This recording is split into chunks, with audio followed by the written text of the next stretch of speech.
আসসালামু আলাইকুম। আমি পান্না। আজকে আমি আপনাদের জন্য নিয়ে এসেছি পেঁপে ও আলু দিয়ে গরুর মাংস রান্নার খুব সহজে এবং মজাদার রেসিপি।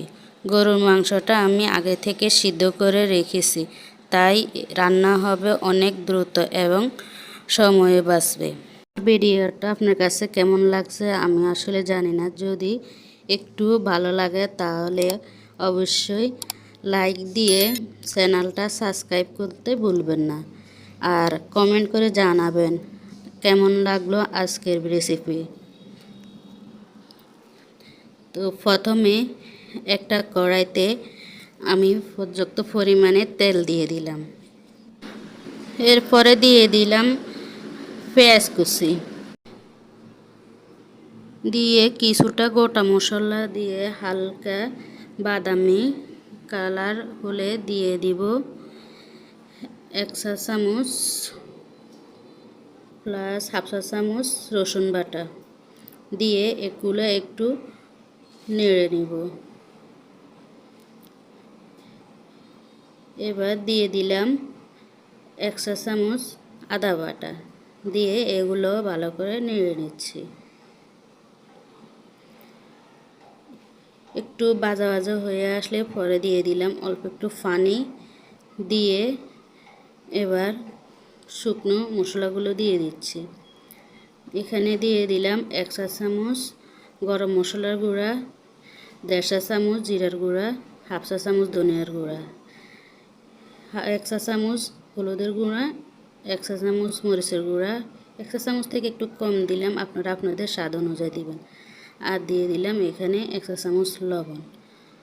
আমি মাংসটা সিদ্ধ করার সময় লবণ দিয়েছি, তাই একটু এখানে কমিয়ে দিছি, আপনারা আপনাদের পরিমাণ মতো দিয়ে দিবেন। তো মাংসটা আগে থেকে সিদ্ধ করা ছিল, এখন দিয়ে দিলাম মশলাটা ভালো করে কষিয়ে, দিয়ে মাংসটা ভালো করে নেড়ে নিচ্ছি। লাড়াচাড়া করতে করতে এক পর্যায়ে যখন মাংসটার তেলটা ছেড়ে দিবে, সেই সময় দিয়ে দিচ্ছি কেটে রাখা আলু আর পেঁপে। আলু আর পেঁপেটা দিয়ে এবার ভালো করে লাড়াচাড়া করে নিচ্ছি, যেন সব মশলা আলু পেঁপের মধ্যেও লাগে সেজন্য। তো যখন আমার এই যেটা দিয়ে লাড়াচাড়া করতে অসুবিধা হইতেছিল, তখন তো যেটা চেঞ্জ করে নিলাম।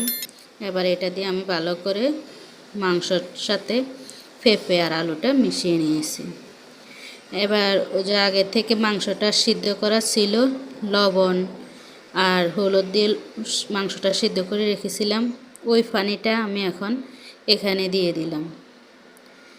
আসলে এখানে চেষ্টা করবেন গরম, যাতে পানি বা জল যেটাই দেন একটু গরম দিতে, তাহলে মাংসটা খেতে অনেক মজা লাগবে আর মাংসর স্বাদটাও নষ্ট হবে না।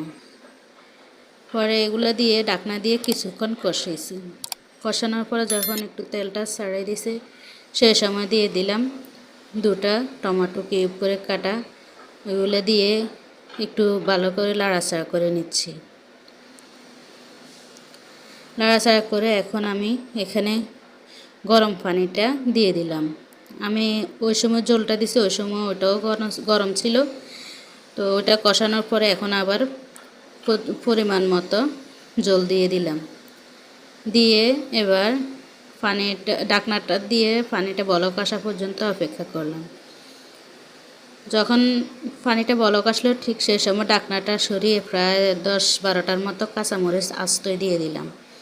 আমি এখানে আর জাল ইউজ করব না, কেন পেঁপে তরকারিতে এমনি ঠান্ডা, সেজন্য আমি একটু জালটা কমই দিতে চাইতেছি। আর আপনারা আমার ভিডিও দেখলে হয়তো বুঝবেন আমি রান্নাতে একটু জাল কম খাই।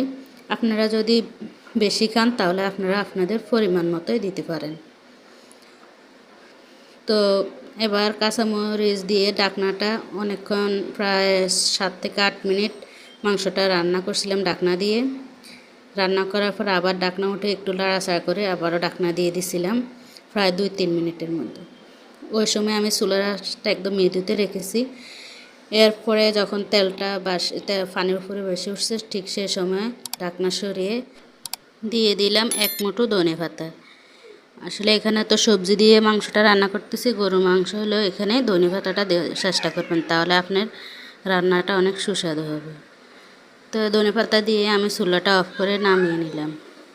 এই যে দেখুন আমার রান্নাটা কমপ্লিট হয়ে গেছে, আর মাশাআল্লাহ দেখতেও কালারটা খুবই ভালো হয়েছে। আমার ভিডিওটা ফুল দেখার জন্য আপনাদেরকে অসংখ্য ধন্যবাদ। তো আজকের মতো এখানেই বিদায় নিচ্ছি। আসসালামু আলাইকুম রহমতুল্লাহ।